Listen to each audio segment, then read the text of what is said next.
At 5:30 a.m. in Illeret, Marsabit County, the first of the sun rays chase away the last of the dark night clouds.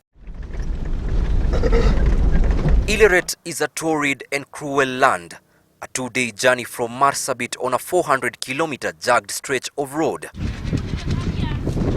And as the morning sun strokes the drab and far-removed town, the manyatas slowly come to life.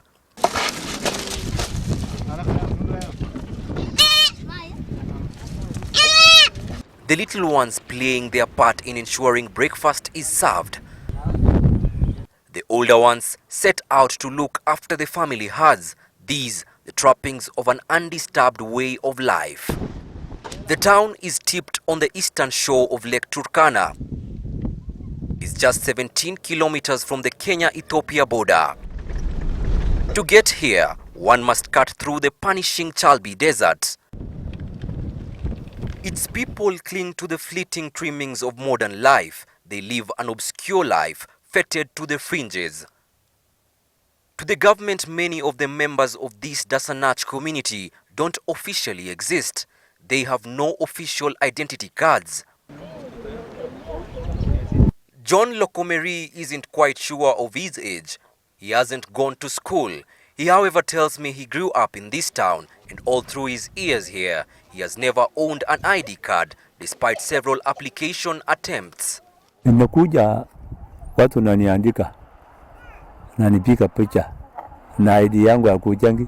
Watu nauliza shida sisi nimeeleza ID. Na nimechelewa sana. Watu nasema mesi fulani haikujangi. Baka watu ilikuwa kidogo, baka nakuwa watu wazima. Baka sasa sisi naita ID tu. To him, the process is painstaking. The Daasanach are mainly a pastoral community. Most of the time, they're out looking for pasture as far as Kubifora, some 100 kilometers away from the registration center in Illeret. The Registrar of Persons office is in North Hor town, some 200 kilometers away from Illeret. A journey that would take 6 hours by road, but with no modern means of transport, few consider taking the trip to the Registrar's office. Sana wale watoto ya nahama wakati naingia nasema watu ID naingia, na wakati watu nakuja watu neena tena. The lack of identification cards hurts their livelihoods. They miss out on job opportunities, the right to vote, and in some cases, access to higher education opportunities. They also can't identify themselves at different security checkpoints. James Moroto sat his KCSE in 2015. He's been trying to apply for an ID since, in vain. Despite getting a national government scholarship to further his studies, the lack of an ID has stood in the way of achieving his dreams. He just has 2 waiting cards. Out of 10, tukapata kitu ama watu 6 hivi. So those 6 guys wote hawana ID. Lakini sasa hapo kuna mali inauliza details ya ID, mambo na KKR pin, sijui account, lakini hatuna. Wenye hawapati ID sana kwa hii side yetu ni wenye wamesoma. Wana ID wanaangamikana sana. Kenya inatokea hao mwenye kuna ID ndio anapata, mwenye hana ID habati. The Daasanach community has for long lived in the shadow of the Gabra. Area leaders, however, attribute their woes to the fact that they live close to the country's border with Ethiopia. It's about resource, it's about the restrictions, since there's a border, it's right on the Kenya-Ethiopian border. So there are a lot of vetting that has to be done. These guys the officers lack resources. And number 2, it's really difficult for them to access this vast area.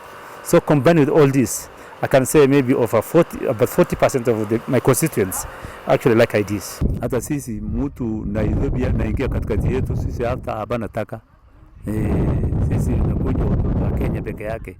Kwa maana ID ni ID ya Kenya. James Korie Haile was elected the MCA of Illeret Ward in the last election. He got only 800 votes. There are a number of people who are of age and are eligible to register as voters, but they have no ID cards. He shares with us his frustration of getting much needed help to his people. This is political. hapo kitambo, unajua sisi wa Daasanach hatuna hata even we don't have our clerks, we don't have our representative, and furthermore I'm the president, I'm the MCA, I'm the MP, I'm the women rep, I'm everything. So here on the ground here, I can't do anything because there are some people here. We have got our MPs, we have got many, but they are coming from from the other community whom we rival with. Watu wanasema hiyo ni lazima tutafanya, tutaenda kuteta kwa serikali, muangaliwe. Watu wakifika huko sijui wanaongwa. Corruption najua siku hizi Kenya ni hai. Mtu anakuja tu anapatiwa pesa yake, anaenda anaweka ile vitu chini ya meza yake na imelala. Baadaye kupatana naye mtu anaambia ile story iko na maana hii watu bado tu itakuja, bado inakuja. Naendelea kusaa. Na ile mambo mliongea hajatimishwa. They are uncomfortable living in their own country. Everything about the Daasanach is informal owing to their statelessness. The lack of identification cards has not only created an identity crisis but also shattered hopes of a better life for them, not knowing who will come to their rescue. Melita Oletenges, NTV, in Siricho, Illeret, Marsabit County.